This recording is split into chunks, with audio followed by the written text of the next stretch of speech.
welcome back to a new video. Today we're going to be doing a thermal repaste. So we're going to apply thermal paste to a laptop. The laptop we're going to be using is a Dell Inspiron 7000, which is a Windows laptop obviously. And the thermal paste that we're going to be using is this. This is Arctic Silver 5, which is one of the most popular thermal pastes out there.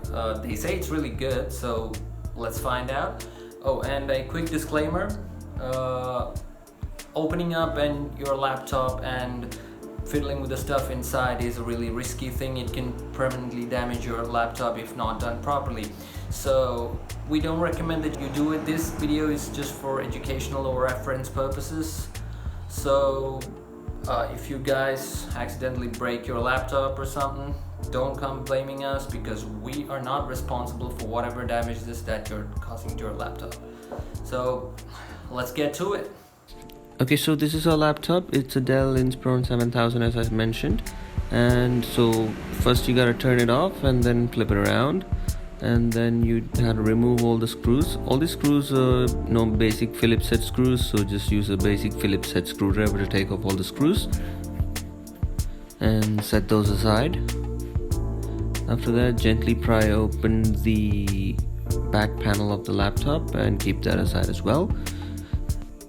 And the very first thing to do after you open up your laptop is to disconnect the battery. This is a very important step and you don't want to miss this. And after that, you just want to take off your RAM modules, because you don't want to damage those either. Okay, just to be safe. And after you're done with that, you can start unscrewing your heatsink from your logic board.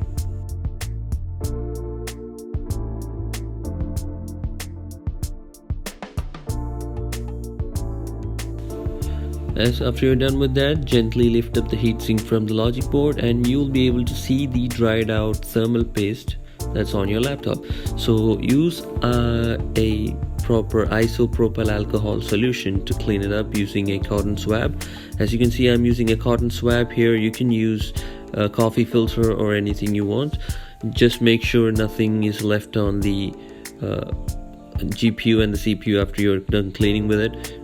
I recommend using a microfiber cloth. I'm just wiping it down with a cotton swab and then using a microfiber cloth to clean up the residue on top.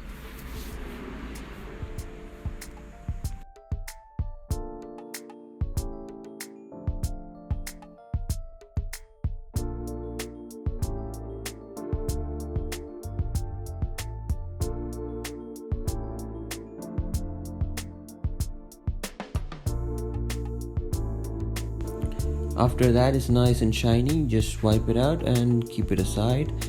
And then let's move to the heatsink.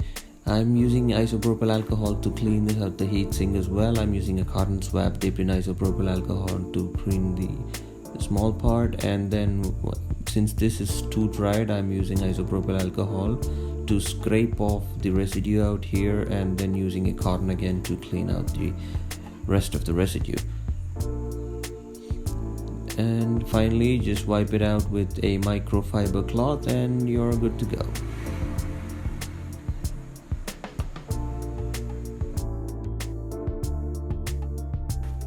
As you can see, it's nice and shiny here. So that's how you want it to be. And the next step is to clean your fans. I'm just gonna skip through this process here really fast, because you can do it if you want. You can just use a toothbrush or something to clean your fan once you take it out and then put it back in. It's a simple process, so I'm not going to explain it further. So after you put down the fan, put your fan back in, and now it's time to apply the thermal paste. This is Arctic Silver 5, as I mentioned before. It's a very popular thermal paste. You have to be really careful while applying the thermal paste, because too little of thermal paste and too much of it both can affect your performance. So I'm just going to apply a little blob of thermal paste on my GPU and a small line on my CPU here, and a small glue there as well. So this I've added a little bit more than necessary here, so I'm just going to spread it out a little bit with a plastic spreading tool.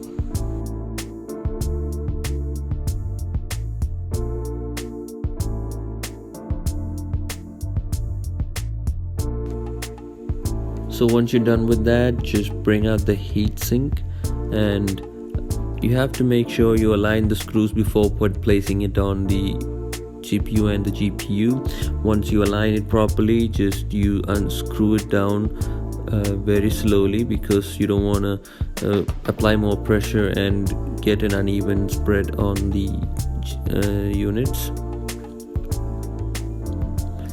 Once you're done with that, the next thing is to go ahead and reassemble your logic board using RAMs, and then connect the battery at the end, and just make sure everything else is lined up and is in good shape before you close the laptop and put the lid back on. And then you just flip it around and turn it on and see what happens. If everything is in good shape, it should probably just boot up. As you can see, it boots up here.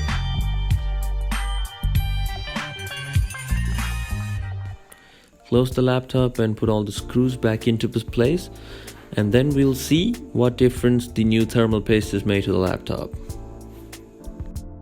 So what you see here is the idle temperature of the laptop before the repaste, which is at 47 degrees Celsius, and this is the idle temperature of the laptop after the thermal repaste, which shows 42 degrees Celsius, which means there's not much difference here. However, these are the temperatures of the CPU under full load for 5 minutes before the thermal repaste, and it peaked at 77 degrees Celsius. And after the thermal repaste, the max temperature we got under full load for 5 minutes was 65 degrees Celsius, which is a huge improvement over the previous result. So as you guys just saw, the thermal repaste actually helped our computer. While the idle temperatures remained basically the same, the CPU was running at least 8 to 10 degrees cooler when we put it under heavy load. And also keep in mind that this thing actually requires around 200 hours to work properly according to the manufacturer. So I suppose it'll give us a much better temperatures after that. So I hope you guys liked the video, and if you want to see more videos like this, subscribe to our channel, and if you like the video, just give us a like, and stay tuned for the next video where I'm going to apply this on a MacBook Pro here. So peace out.